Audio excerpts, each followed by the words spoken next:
Pemirsa, ratusan warga desa Sudaji, Kecamatan Sawan, Selasa siang mendatangi kantor Kejaksaan Negeri Kejari Buleleng. Mereka mempertanyakan laporan terkait dugaan tindak pidana korupsi oleh Perbekal Desa Sudaji.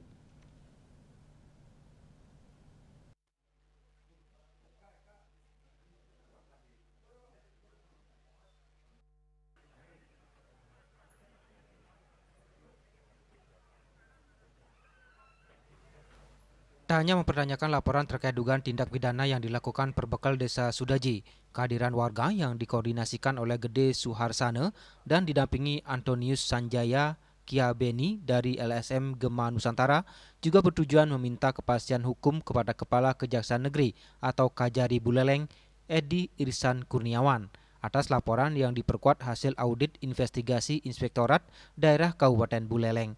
Kedatangan warga ke Kejari Buleleng menurut Suharsana bertujuan untuk meminta kepastian hukum terhadap laporan warga yang diperkuat laporan hasil audit investigasi Inspektorat Daerah Kabupaten Buleleng. Karena temuan uang hasil korupsi itu merupakan hasil pemeriksaan Inspektorat yang diperintahkan Bupati atas permohonan warga masyarakat Desa Sudaji. Desa Sudaji, Kecamatan Sawan, Kabupaten Buleleng, Provinsi Bali. Ya. Undang-undang itu yang buat DPR.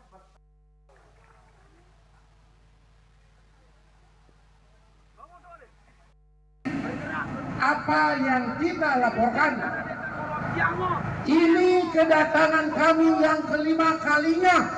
Mohon dicatat para adiaksawan, adiaksawati Kejaksaan Negeri Singaraja, tolong dicatat.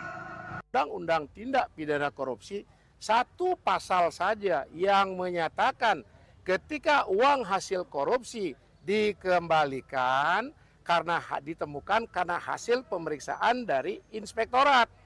Seperti itu atas perintah Bupati. Bupati melakukan penugasan itu karena permintaan masyarakat Sudaji. Seperti itu. Jadi saya datang ke sini untuk menegaskan kapan diterima.